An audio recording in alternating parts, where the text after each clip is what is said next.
Leur équilibre est-il supérieur au nôtre? Pour le savoir, Nabil, l'un de ces athlètes exceptionnels, a accepté de se comparer à Mac Lesguy. Ici, dans la rue, nous, avec notre regard de street workouter, on peut trouver vraiment tout pour se muscler. On peut se muscler les bras, les dorsaux, les abdos. Voilà, l'avantage déjà, c'est que c'est gratuit, on est en plein air, on respire, on est libre. La force des Bar Tigers est-elle pour autant surhumaine? Pour le savoir, nous avons proposé à Nabil, l'un des plus musclés du groupe, de se mesurer à un individu normal, Mac Lesguy. Bonjour Nabil, bonjour Thierry. Bonjour Mac. Sur ce fauteuil équipé d'un dynamomètre, Thierry va pouvoir mesurer la force déployée à chaque contraction des muscles de Mac et de Nabil. 2, 3, je tire. Bras, jambes, dos, tous les muscles vont être successivement passés au crible dans ce test de force. On souffle. Pour l'articulation du genou, les premiers résultats exprimés en newton-mètre sont sans appel. On voit que Mac Lesguy est à 78 newtons, alors que Nabil, lui, était déjà à 177.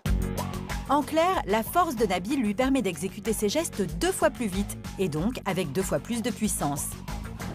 Si Nabil arrive à tenir ses jambes bien parallèles au sol, c'est grâce à une musculation équilibrée entre ses quadriceps à l'avant et ses ischio-jambiers à l'arrière, des muscles très peu utilisés chez Mac. C'est un bon exemple de muscle à tester pour mesurer la différence de force qu'il peut y avoir entre un sportif et moi. C'est ça, Et là, je suis à la moitié. c'est ça.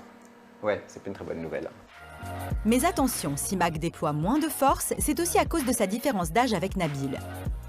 En vieillissant, la masse musculaire diminue, alors que Nabil, à 23 ans, est au maximum de son potentiel physique.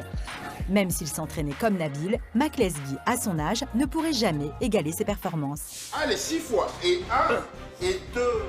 Deuxième test, l'endurance, que Thierry va pouvoir évaluer en faisant faire à Mac et Nabil des séries répétées de contractions, comme ici avec les muscles du tronc. On voit bien que son plafond est passé de 277, 300 jusqu'à 125 et donc que ses réserves énergétiques sont épuisées et que maintenant les processus de régénération de l'énergie, ils sont beaucoup plus longs que chez Nabil et donc à la deuxième série, il n'arrive pas à reproduire la même force. En clair, la récupération est nettement moins performante chez Mac. Et voici pourquoi. Lors de cet effort intense, l'oxygène et le glucose n'arrivent pas assez vite dans les muscles pour les ravitailler. Alors que pour Nabil, habitué à fournir des efforts longs, les muscles mobilisent de manière plus efficace le glucose et l'oxygène. Mes performances se dégradent tout de suite Voilà. parce que j'ai plus de souffle, parce que mes muscles n'arrivent plus à mobiliser assez d'énergie, tandis que Nabil, lui, va tenir relativement longtemps, enfin beaucoup plus longtemps que moi, son effort. C'est ça. Et vous allez voir que ces étonnantes capacités musculaires n'expliquent pas tout.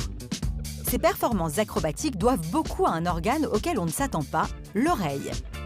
Pour comprendre pourquoi, nous avons rendez-vous chez le docteur Toupé, ORL à Paris. En profondeur, il y a un organe très étrange, le labyrinthe, qui étudie l'audition pour nous faire entendre et qui analyse les mouvements. Il y a surtout 3 canaux qui mesurent les axes, les 3 axes de l'espace, et au milieu, 2 systèmes qui vont mesurer les déplacements linéaires. Tous ces organes sont remplis d'un liquide, l'endolymphe, qui se déplace en fonction de nos mouvements. C'est ce qui indique au cerveau notre position dans l'espace. Alors, Nabil a-t-il une meilleure oreille interne que Mac Lesguy? Pour le vérifier, le docteur Toupé va les soumettre à des tests d'équilibre. Je suis ravi de vous recevoir. Moi de même. Attention de ne pas tomber, c'est justement le jeu. Voilà, vous grimpez sur ce fauteuil, on ouvre et vous mettez les pieds dans les empreintes. Sur cette plateforme qui bouge, Mac Lesguy va se retrouver dans des conditions de plus en plus instables. Donc c'est encore plus dur, c'est mou sous les pieds et il n'y a plus les repères visuels. Vous voyez, ça gigote beaucoup plus. Les yeux fermés, puis dans l'obscurité, avec des lumières qui bougent, allons voir les résultats. Plus on complique la situation, plus le déséquilibre augmente, chez Mac Lesguy comme chez tout le monde.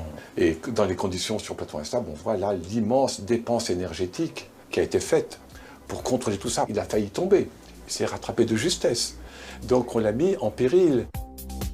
Si les mouvements de la plateforme ont déstabilisé Mac, c'est parce que son oreille interne a communiqué une situation inédite à son cervelet. Et celui-ci a eu besoin, pour donner aux muscles des informations de rééquilibrage, d'un petit temps d'adaptation. Le temps que se créent de nouvelles connexions. Alors que le cerveau de Nabil possède déjà des connexions pour beaucoup de situations instables, regardez, c'est incroyable. Contrairement à Mac, sa stabilité est étonnante. Notre Nabil, lui, il n'a jamais été gêné. Il est très au-dessus de tout ça. C'est une tête d'épingle, on le voit à peine, il ne bouge pas. Quand Nabil est en équilibre instable, son cerveau réagit instantanément pour rééquilibrer sa position.